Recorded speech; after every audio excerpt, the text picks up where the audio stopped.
여러분 안녕하십니까? C채널 뉴스입니다. 세월호 침몰 사고가 발생한 지 2주일이 지났습니다. 연일 안타까운 소식이 전해지면서 많은 국민들이 우울감을 호소하고 있는데요. 성경적 상담학회가 우울증 극복을 위해 성경적 원리의 상담을 제안했습니다. 최은원 기자의 보도입니다. 세월호 사고가 일어난 지 2주째가 돼가고 있습니다. 슬프다 해서 이제는 우울하다고 토로하는 사람들이 늘고 있습니다. 우울감은 슬픈 감정보다 우리 내에 더 강렬히 인식되며 그만큼 오래 지속됩니다. 이처럼 시간이 지날수록 심해지는 국민적 우울감에 대해 전문적 상담의 필요성이 날로 높아지고 있는 상황입니다. 지금 우리나라가 나라가 전체가 지금 우울 증상과 또 집단 트라우마 증상을 앓고 있는 이러한 시기입니다.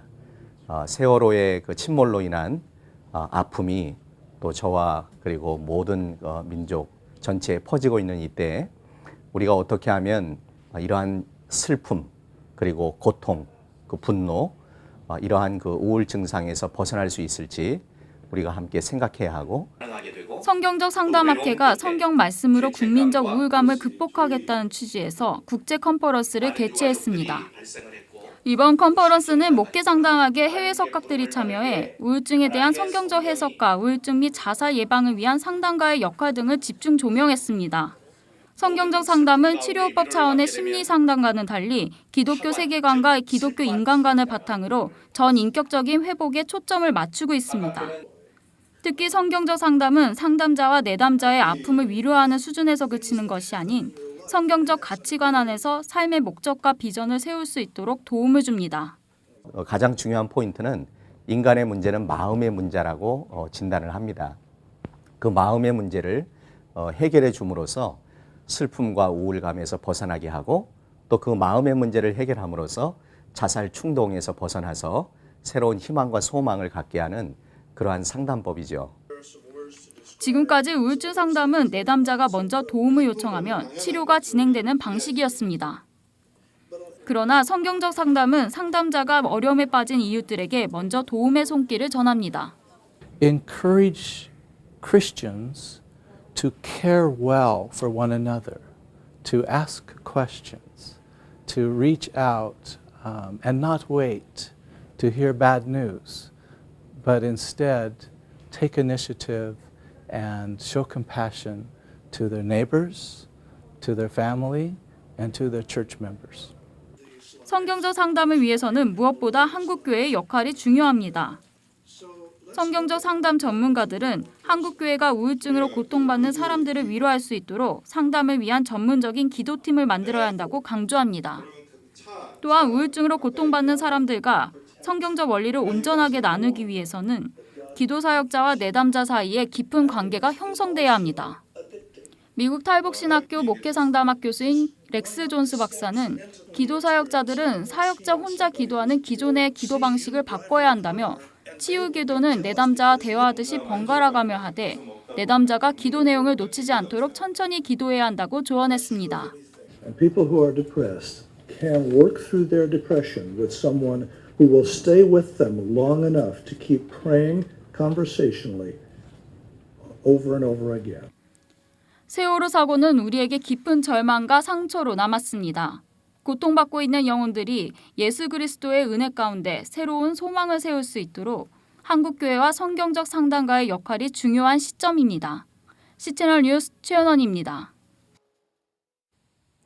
한국기독교윤리학회가 세월호 침몰 사고와 관련해 성명서를 발표하고 박근혜 대통령과 정부가 실종자 구조에 끝까지 최선을 다할 것과 피해 가족들에 대해 아낌없이 지원할 것을 촉구했습니다.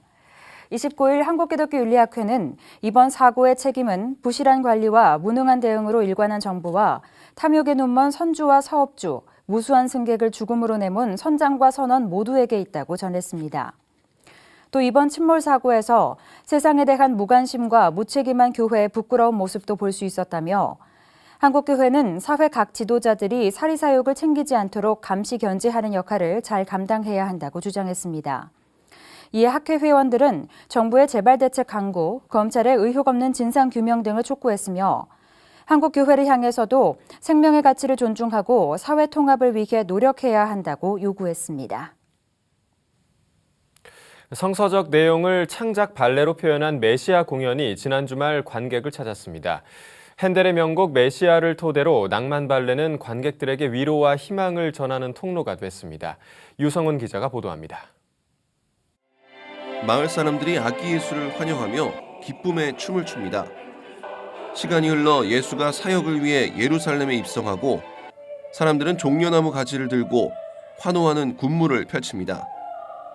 무리들이 용서받은 여인을 돌로 치려 할 때 예수가 이를 막고 그녀에게 용서를 베풉니다.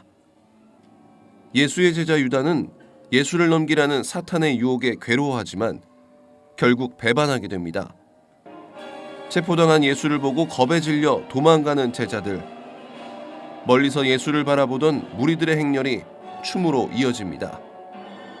예수를 팔고 돈을 받은 유다는 사탄에 의해 죽음을 맞이하게 됩니다. 제1막이 끝나고 2막에서는 예수를 3번 부인한 베드로가 다구는 소리를 듣고 가슴을 치며 웁니다. 빌라도의 신문에 이어 군사들이 예수에게 심한 매질과 욕설을 합니다. 십자가를 지고 골고다 언덕을 오르는 예수는 쓰러지고 또 쓰러집니다. 십자가에 못 박힌 예수는 운명하고 예수를 따르던 무리들이 슬피 우는 몸짓으로 무대를 적십니다. 마지막 장면에서는 예수가 부활하고 할렐루야가 울려 퍼집니다. 전 출연진이 부활하신 예수를 증거하고 찬양하면서 관객들과 함께 예수의 부활을 축하합니다. 제가 예수 역할은 4년 동안 맡으면서 매회 항상 하나님 그 성령 안에서 이 역할을 맡기고 하나님 주관 안에서 잘할 수 있도록 항상 기도 올리는 마음으로 그렇게 공연을 하였고, 또 공연하면서 제가 스스로 감동도 받고 행복하게 잘 공연을 마쳤습니다. 발레로 만나는 메시아는 전체 2막 9장으로 구성된 작품으로 예수의 생애를 통해 사랑과 용서, 선과 악 등 철학적, 종교적 주제를 예술적으로 표현했습니다. 기독교적인 주제와 성경의 이야기 구조에 낭만 발레의 환상적인 이미지가 조화를 이루어 감동을 이끌어낸다는 평가를 받고 있습니다. 이 작품을 이제 매년 정기적으로 올리면서 복음의 한류, 또 더 나아가서는 열방을 향하는 우리 또 메시아에 대한 소개, 이런 것들을 전하고자, 저희가 갖고 있는 건 또 발레니까 발레로 그 유명한 명곡 핸델의 곡에 맞춰서 발레를 올리게 되었습니다. 이황상불이 2003년 초연 이후 올해로 11회를 맡고 있는 발레로 만나는 메시아. 공연은 작품성과 예술성 등을 인정받아 제18회 기독교 문화대상을 수상하기도 했습니다. 한편 공연의 모든 수익금은 전 세계에 나가 있는 140여 명의 선교사들을 위한 지원금으로 쓰여질 예정입니다. C채널 뉴스 유성훈입니다. 장로회 신학대학교 남북한 평화신학연구소가 통일사역자를 훈련하고 세우기 위해 오는 6월까지 수원 지역에서 소원 프로젝트를 전개합니다. 남북한 평화신학연구소 연구책임자 양금희 교수는 2014 수원 지역 통일사역자 훈련 오리엔테이션에서 통일사역자 훈련은 평신도들을 통일사역자로 세우는 데 그 목적이 있다며 소원 프로젝트를 통해 많은 평신도들이 통일사역자로 훈련되고 결단하며 거듭나길 바란다고 밝혔습니다. 양 교수는 또 통일사역자가 통일이 되기 전에는 통일을 소원하고 기도로 준비해야 하며 통일 후에는 북한 땅에 교회와 공동체를 세우는 일에 쓰임받을 것이라고 통일사역자의 구체적인 역할을 설명했습니다. 개회예배에서 명선교회 배성태 목사는 선을 행함으로 덕을 세우고 주님께서 우리를 돌봐주시는 것처럼 약한 자들을 돌봐야 한다며 통일 한국을 이루는 과정은 십자가의 정신으로만 가능하다고 강조했습니다. 한편 소원 프로젝트는 북한 사람들과 사회를 실제적으로 섬기는 사역자를 양성하는 프로그램으로서 자기 이해 영역과 북한 이해 영역, 성경적 통일관 형성 영역, 통일사역자 훈련 영역, 북한 사람들과 관계 맺기 훈련 영역 등 5가지 영역으로 구성되어 있습니다. 방송통신위원회가 2013년도 방송채널 콘텐츠 제작 역량평가 결과를 공개했습니다. C채널 방송은 총점 기준 우수 평가를 받았습니다. 지난 25일 발표된 자료에 따르면 방송통신위원회는 자원 경쟁력 분야, 프로세스 경쟁력 분야, 성과 경쟁력 분야 3가지 항목에 대해 5개 등급으로 평가했으며 이번 평가에는 93개 사업자 134개 채널이 참여했습니다. 이 가운데 C채널 방송은 자원 경쟁력과 프로세스 경쟁력 분야에서 각각 우수 평가를 받았습니다. 방통위는 신규 콘텐츠 제작 비중이 높은 종교, 생활정보, 애니메이션 분야 등 개별 프로그램 공급 사업자들의 등급이 대폭 상승했다며 우수 등급에는 개별 프로그램 공급 사업자 전체 33개 중 48%인 16개가 포함됐다고 밝혔습니다. 방통위는 이번 평가 결과를 공개해 시청자와 지역 유선 방송 사업자들이 채널 선택 기준으로 활용할 수 있도록 하고 평가 결과를 미래부 제작지원 사업 심사에 반영할 예정이라고 밝혔습니다. 목회자와 평신도 성서연구 교재를 만들어 온 베델 성서가 창립 40주년을 맞아 감사 예배를 드렸습니다. 감사 예배에는 기독교 한국 루터회 교단 임원들과 베델 성서 연구 과정을 거친 교회 지도자들이 참여했습니다. 베델 성서 연구원은 지금까지 베델 성서 연구 과정을 거쳐간 목회자는 16,000여 명이며 46만 명의 평신도들이 이 과정을 거쳐갔다고 밝혔습니다. 이날 감사 예배에서 기독교 한국 루터회 총회장 김철환 목사는 오늘의 한국교회는 말씀으로 개혁해야 한다며 베델 성서 연구로 한국교회 부흥의 새 역사가 세워지길 소망한다고 밝혔습니다.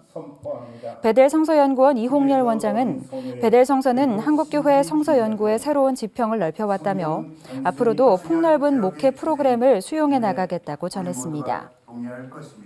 베델 성서는 기독교 한국 루터회의 초교파적 성서연구 프로그램입니다. 기독교 한국 루터회는 1970년 한국 베델 성서 연구위원회를 조직했으며 1974년 1월 첫 지도자 강습회가 열린 이후 지금까지 이어지고 있습니다. 에스더 기도운동이 북한 자유주간을 맞아 북한 인권 개선과 정치범 수용소 해체 국민운동 기자회견을 열었습니다. 에스더 기도운동 이용희 교수는 북한이 운영하는 정치범 수용소에서 참혹한 일들이 지금도 발생하고 있다며 전 세계가 관심을 가져야 이들을 도울 수 있다고 전했습니다. 이날 기자회견에 참석한 수잔 솔티 북한 자유연합 대표는 북한의 정치범 수용소가 세계 어떤 정치범 수용소보다 오랫동안 지속되고 있다며 북한 정치범 수용소의 실상을 알려 반인도적 범죄가 이어지는 것을 막아야 한다고 강조했습니다. 특히 이날 북한 민주화운동본부 안명철 사무총장을 비롯해 북한 수용소를 직접 경험한 탈북자들은 당시 상황을 증언하며 북한 주민들의 자유와 인권 보호를 위해 정부가 노력해 줄 것을 촉구했습니다. 한편 제11회 북한 자유주간 대회는 4월 28일부터 5월 4일까지며 탈북민 단체들과 북한 인권운동 단체들이 연합해 일주일간 북한 주민들의 인권 보장을 위한 활동을 전개할 예정입니다. 이 밖의 뉴스와 날씨를 전해드립니다.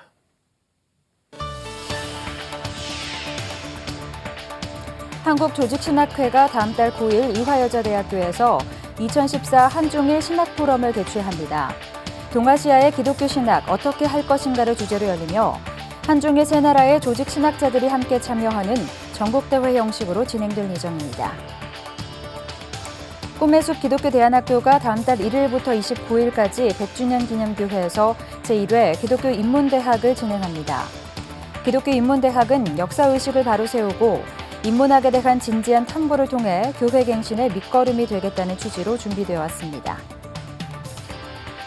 기독교 학술원이 오는 2일 한국교회 100주년 기념관에서 제21회 기독교 학술원 영성포럼을 개최합니다.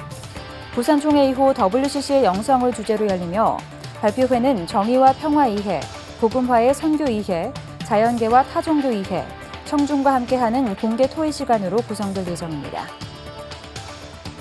사단법인 한국성품협회 좋은나무 성품학교가 다음 달 27일 서초교회에서 하나됨을 위한 성품 컨퍼런스를 개최합니다. 이번 컨퍼런스는 하나님의 성품으로 교회 부흥과 가정 회복, 통일 교육을 꿈꾸자는 취지로 진행될 계획입니다. 날씨입니다. 동해안과 일부 내륙 지방에는 비가 조금 더 내리겠습니다. 그래도 기온은 조금씩 올라 서울의 기온이 20도를 웃돌겠습니다. 진도 해역의 경우 비 소식은 없겠고 바람과 물결도 조금 더 잔잔해지겠습니다. 하지만 사리 기간이 계속되면서 최고 유속이 2.4m까지 강해지겠습니다. 아침 기온은 서울 12도, 대구 14도, 낮 최고 기온은 서울, 대전 21도를 기록하겠습니다. 바다의 물결은 2에서 4m로 매우 높게 일다 점차 낮아지겠습니다. 주간 날씨입니다. 오는 토요일에는 대부분 지방에 비가 조금 올 가능성이 있습니다. 뉴스를 마칩니다. 시청해주신 여러분 고맙습니다.